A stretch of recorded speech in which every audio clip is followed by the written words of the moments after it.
Hey, welcome back to Zombie Tactics. You know, I just got back a couple of days ago from the Second Amendment shoot hosted by Cory and Erika out at their Range Time range in western Indiana. Bunch of YouTubers out there. We're kind of all getting to know each other. Kind of a strange experience meeting people that you sort of kind of think you know already.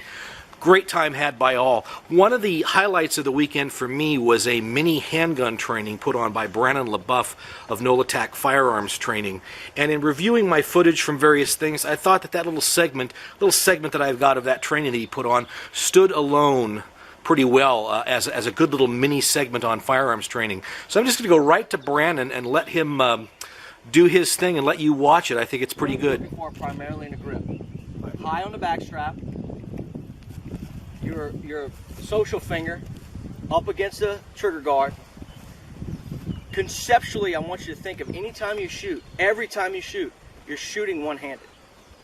When you're able to provide support with the second hand, awesome, take that.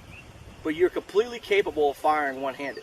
And everything you're doing to truly control the gun, to impart control input-wise, is through your primary hand.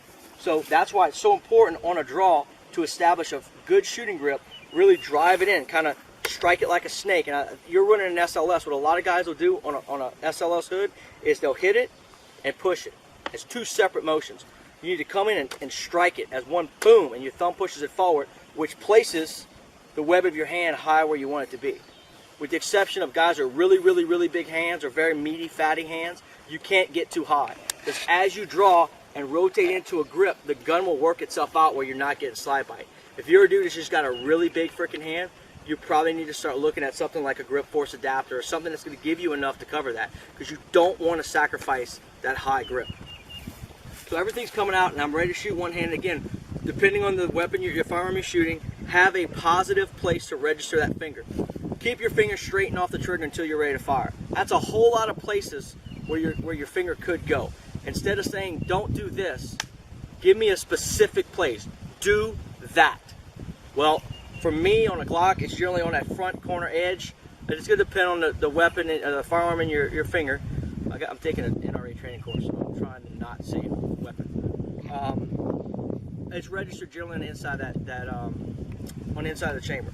Again, you may use the takedown lever. It's just going to depend, but have a place that is always the exact place you go to on that particular firearm.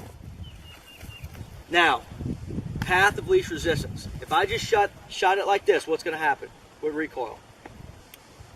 Up and to the left, right? If I'm left-handed, what's going to happen?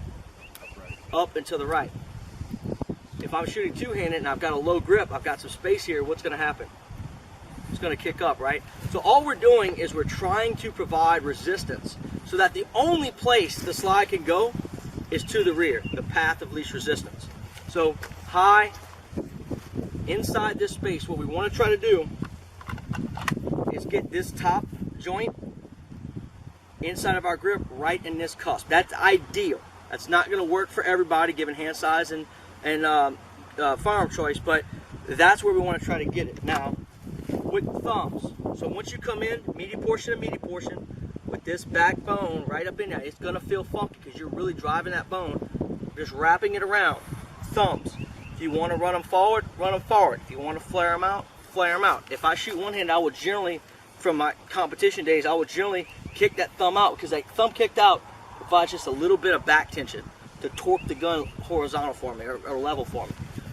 If I'm shooting, if I'm just drawing and shooting defensively, I would generally lay them forward, because I'm used to shooting a rifle, even from before the DVDs, forward like that for competition purposes, and with a forward grip. So high, fill in the space, wrap it around. What we want to try to avoid, though, is wrapping thumbs support over primary, because what that does is that creates that pocket. And now we've created a path of least resistance, and that gun's going to want to jump in that direction. So if we've got that part, we've got the grip down, stance. We're not going to get into the whole isosceles grip thing, but what's most important to take away from stance is that stance is kind of like a misnomer. It actually has nothing to do with stance. The stance would have you believe you have to stand, meaning your feet have to be in a certain position. Are there optimal things? Yeah. But again, we're talking in a defensive context. So one, we're hopefully not going to be standing anywhere. We're going to be moving. All right, so our feet will not ever really be optimally where we want to be in most situations. But again, for the purposes of training, we want to just a comfortable stance. Just if I was standing here talking to you, my feet are about shoulder width apart. Most of us don't stand perfectly square. We have some offset to our strong side. So I'm just standing here, I'm just standing. If I was going to shoot something full auto, I'm doing something with a carbine, yeah, I'm probably going to blade that a little more to load, to take that recoil, because it's considerably more recoil. But with a pistol, all I'm going to do is just come up. I want to shift my weight forward. I'm not leaning forward, I'm not kicking my butt out. All I'm doing is just shifting my weight forward, slightly coming off my heels. What will work for some people, and I do it sometimes too, particularly for really long range shots that I'm taking my time, is I will pigeon toe just a little bit, just to torque these, because I'm blessed with cheerleader thighs. So I will torque that just a little bit so that those muscles tighten up, just to give me a stronger base.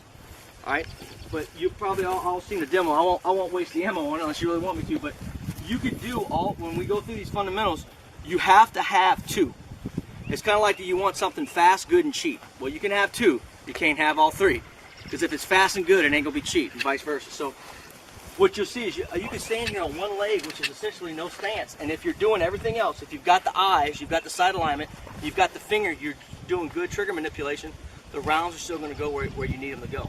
And again, you can get your stance good or get your feel good, close your eyes, and as long as you've got everything else right, you're in, and you manipulate the trigger, you'll continue to get hits where you need them to go. So that's pretty much with grip and stance. The only other thing with stance, again, we're hopefully not going to be standing anywhere for a long period of time. Everything that is important is going to happen from the waist up in our core. So when you're shooting, again, you want to tighten that up so that even if you were shooting around some funky piece of cover, this is what's tight. This is solidifying everything up here and tying all these muscles in, so that when I come in some crazy off-balance stance, I still got a tight core and I can still hold that and do it. Does that make sense? I really wish we didn't use the term stance, because one, it makes you think you need to stand. You know, you need to be moving when it comes to a defensive situation. And then breathing.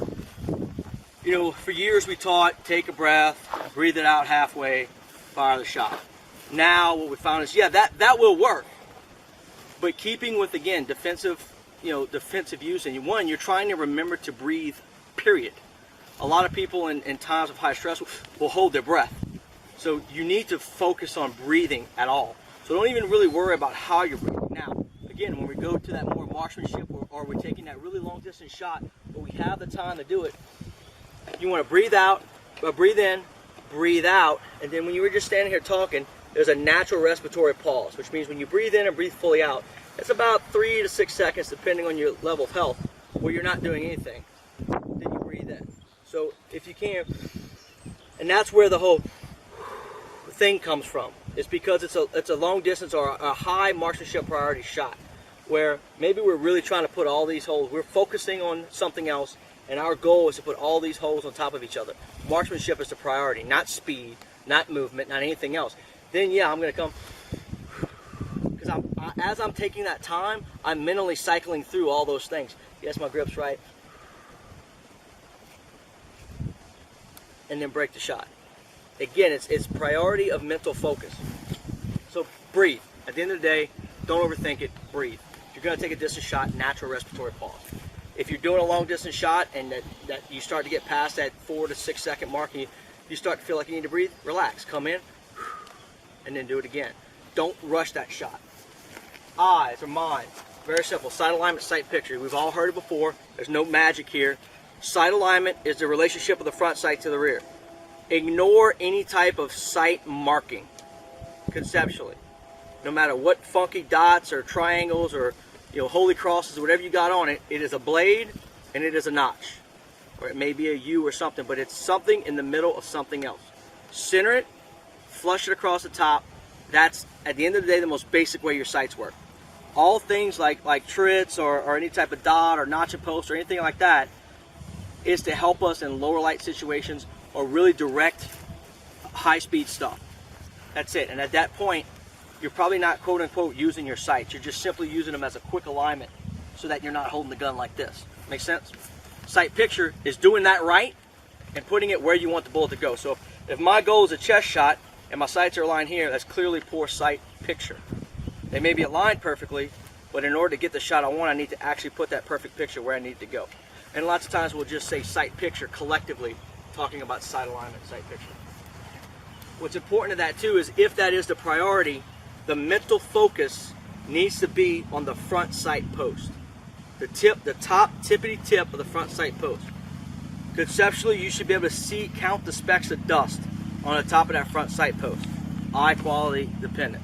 But that's mentally your goal. Okay? So our eyes can only actually focus on one thing at a time. But what we're asking them to calculate basically are four: the front of the eye, the rear sight, the front sight, and the target. Realistically, it's an infinite amount because there's butterflies, kids running, light variances. So my computer is still factoring that. It may be subconscious to me, but all that shit's still going in. That blade of grass is moving. I may be ignoring it, but my eyes and my processor are still taking in. It's just kicking it out. It's unnecessary, but it's still burning CPU value doing it. So again, you guys have probably all heard this. Crystal clear front sight, slightly blurry rear sight, more blurry target. When our focus, our hard mental focus is on that front sight. If all of a sudden this dude jumps out, I'm not looking at a sight, I'm shooting it. I've never looked at a sight. I'm just simply using body alignment to shoot. But if I'm going to shoot that, on the other side of that tree line, then yeah, I'm going to line those sights up perfectly. I may even adjust my sight because I've got the distance and time. Finger, trigger control. What are we looking for to manipulate the trigger? Well, hopefully we've done everything else up to that point. We've got good sight alignment. We've got the sights where we want it. Now, our only goal in life is, to put it quite bluntly, don't fuck that up. And that's the hardest part of shooting, is just not screwing it up. Because if you've got the sights aligned and you do any small input that's not directly related to pulling this trigger straight into the rear, you disrupt that, and that bullet goes where you didn't intend it to go. And just a little bit here, as we look at that cone of deviation, as it comes out the muzzle, whatever is off exponentially gets larger a degree. Does that make sense? So an inch here, maybe 20 inches as you go 100 yards down the line. Trigger straight to the rear. Imagine, again, conceptualize literally a rod from the tip of your finger to your bicep, and all you're doing is like a pistoning that rod. Now, trigger finger placement, what are we generally told? Center of the pad of the first finger, right? Pretty good. What's more important though is not where the trigger finger is placed, but where the trigger finger finishes. So that when a shot breaks, because where the travel from rest to shot, there's going to be torque because it's a curved surface. You're manipulating something on a horizontal plane that has all these different inputs. It's impossible to not do it and impart some type of deviation. What you want to do though is control that deviation. So what we don't want to do is curl our finger in, because if we do that, we push the gun to the left. If we knuckle out and we pull our finger out, then we're pulling the gun to the left.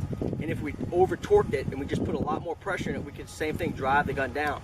So all we're trying to do is literally just relax and let the gun fire. So when I'm standing there and I'm pulling, I'm thinking straight to the rear, straight to the rear, straight to the rear.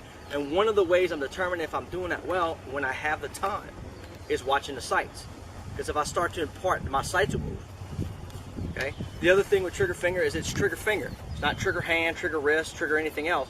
All you're moving is that trigger finger. You're not squeezing it like a tennis ball. You're just simply moving that finger. You're not milking the whole thing.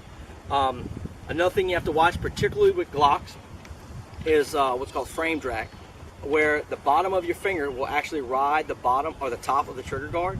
So you're imparting again force down on that. So you want to be mindful of that, as well as some guys, depending on their trigger finger placement, the size of their trigger, can start to ride the top.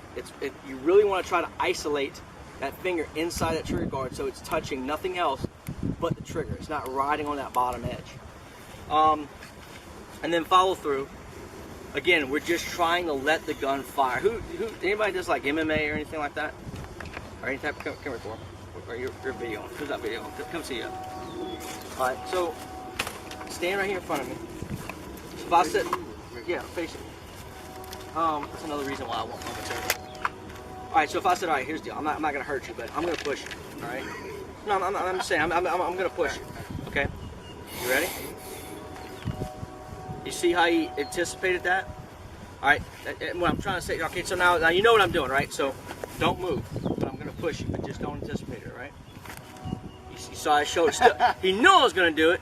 He could have completely gamed that, but it's instinct. Thanks, man. It's instinct to do that. Is that bad? It depends. If I'm going to take one shot long distance, yeah, I don't want to drive it forward. But if I'm about to dump 5 rounds in something, is there some benefit in preloading that shot if I have that cadence down?